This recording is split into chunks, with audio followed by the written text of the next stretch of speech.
नमस्कार दोस्तों, आप सभी लोग का हमारे ट्यूशन में बहुत बहुत स्वागत है। आज हम पढ़ने वाले हैं कक्षा 10 के गणित यूपी बोर्ड हिंदी मीडियम।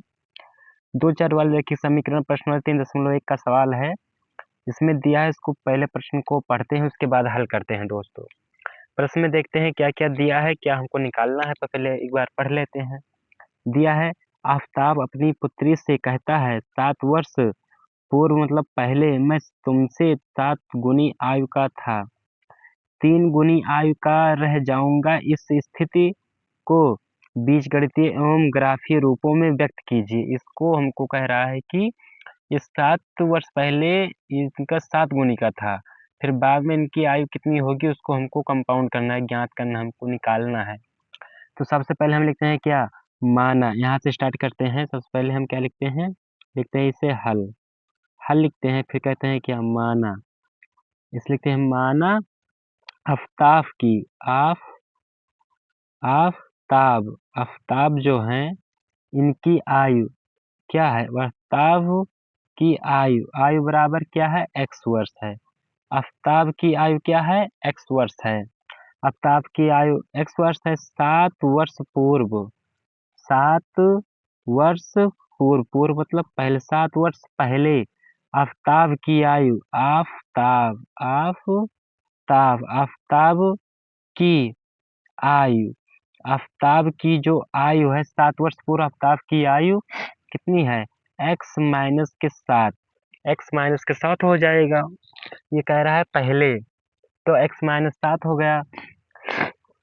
फिर कह रहा है कि पुत्री, यहाँ लिखते हैं इसे क्या, पुत्री, पुत्री की, पुत्री की आयु जो है, पुत्री की आयु बराबर क्या है, y वर्ष है, y वर्ष है।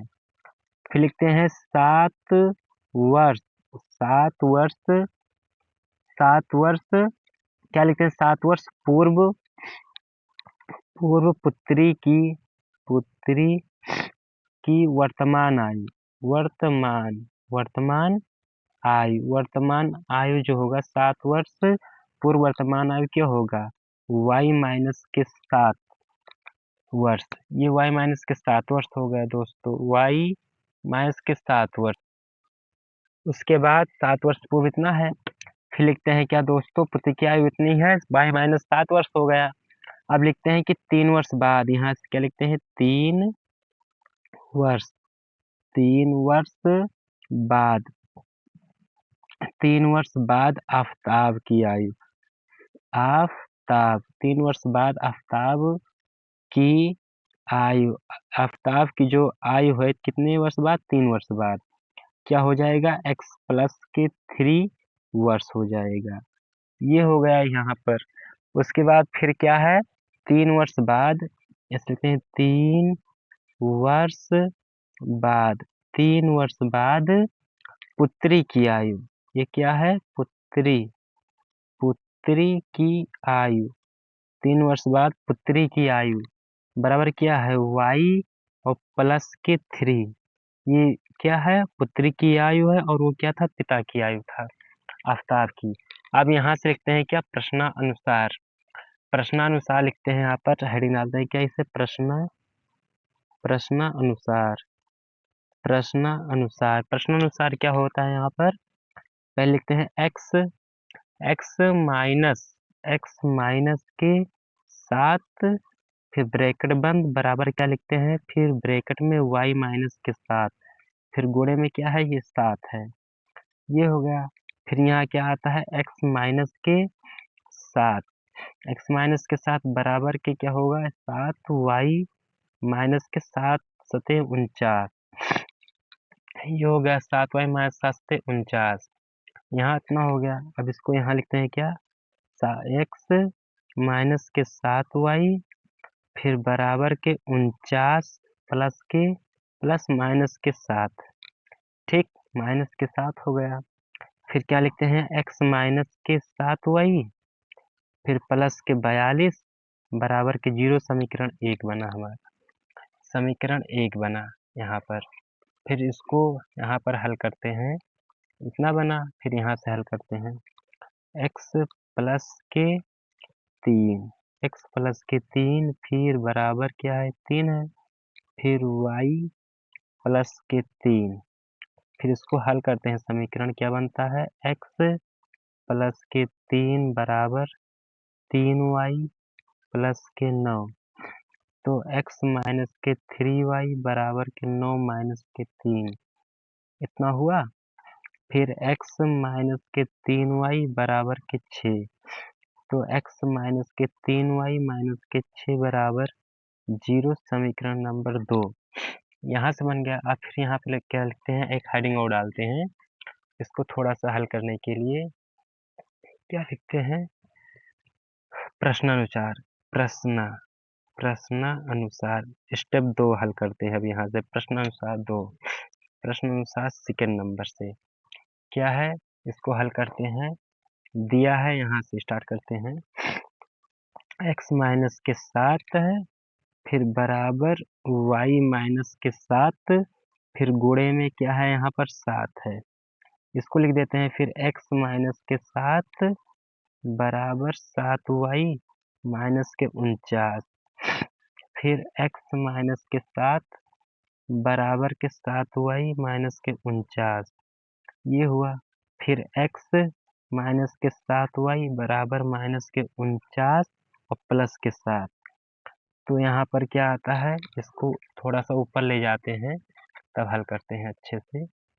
फिर यहाँ पर क्या बचता है, फिर बचता है x प्लस के 3 बराबर के y प्लस के 3 गुणे में 3, x प्लस 3 ये हो गया। फिर इसे ब्रैकेट में लगाते हैं, बराबर 3y प्लस के 3 गुणे के 3, 3 त्रिक का 9, फिर लिखते हैं क्या, x प्लस 3 बराबर के 3y प्लस के 9, ये हो गया। फिर 3 माइनस, सॉरी x लिखेंगे यहाँ पहले नंबर, तो x लिखेंगे x माइनस के 3y माइनस 9 माइनस के 3, ये है।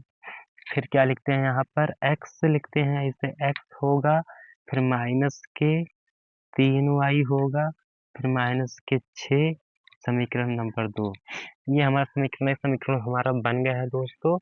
इसी प्रकार से प्रश्न को हल करते हैं स्टेप बाय स्टेप। प्रश्न नंबर 2 में मिलते हैं, तब तक आप लोग हमारे चैनल बने। प्रश्न नंबर 2 में दोस्तों क्या कहता है, इसको पढ़ते हैं फिर हल करते हैं। दिया है, क्रिकेट टीम के एक कोच ने 3900 रुपए में कितने 3900 रुपए में बल्ले तथा 6 गेंद खरीदी। बाद में उसने एक और बल्ला तथा उसी प्रकार की 3 गेंदें 1300 रुपए में खरीदा। इस स्थिति को बीजगणितीय तथा ज्यामितीय रूपों में व्यक्त कीजिए। यहाँ से क्या लिखते हैं दोस्तों, बीजगणितीय लिखते हैं क्या, बीजगणितीय बीजगणितीय विधि, बीजगणितीय विधि, यहाँ लिखते हैं इसे बीजगणितीय विधि। बीजगणितीय विधि हो गया। फिर हल करना स्टार्ट करते हैं दोस्तों। क्या लिखते हैं यहाँ पर, बीजगणितीय विधि हो गया। फिर लिखते हैं माना, ऐसे लिखते हैं माना बल्ले का मूल्य कितना है, माना बल्ले का मूल्य बराबर x है, और गेंद का मूल्य बराबर y है। गेंद का मूल्य जो है y है और बल्ले का मूल्य x है, ये प्रश्न में दिया है। उसके बाद प्रथम शर्त के अनुसार यहाँ पर क्या लिखते हैं, प्रथम शर्त क्या कहता है, प्रथम शर्त कहता है कि 3x, इसको ऊपर लिखते हैं थोड़ा सा, क्या है यहाँ पर 3 गुणे में x, फिर प्लस 6, फिर गुणे में y बराबर कितने का है, ये 3900 रुपये का है। ठीक, 3900 रुपये का है। उसके बाद इसको हल करते हैं क्या, 3x प्लस के 6y बराबर के 3900, समीकरण 1। ठीक, ये बन गया हमारा। अब कहते हैं द्वितीय सेकंड केस, जो द्वितीय शर्त है हमारा, प्रथम हो गया, अब यहाँ लिखते हैं क्या, द्वितीय शर्त। द्वितीय शर्त। ये हमारा क्या है? प्रथम शर्त। ये हमारा द्वितीय शर्त है। द्वितीय शर्त क्या कहता है कि हमारा x और प्लस 3y, तो x प्लस 3y बराबर क्या है? 1300 है। ये हमारा सेकेंड नंबर है। तो हमारा जो बन रहा है समीकरण, क्या क्या बन रहा है यहाँ पर लिखते हैं। क्या लिखते हैं आराम से? 3x फिर प्लस के 6y बराबर 3900। ठीक, ये हमारा क्या फर्स्ट है। फिर सेकंड क्या बन रहा है? x प्लस के 3y बराबर के 1300। ये हमारा सेकंड बन रहा है दोस्तों। इसी प्रकार समीकरण बन गए। इसको अब हम ज्यामितीय रूपों में व्यक्त कर सकते हैं आसानी से। ये हमारा प्रश्न नंबर कौन सा था? प्रश्न नंबर 2 था। इसी प्रकार से प्रश्न नंबर 3 को भी हल करते हैं दोस्तों। प्रश्न नंबर 3 को हल करते हैं आसानी से एक अच्छी ट्रिक के साथ।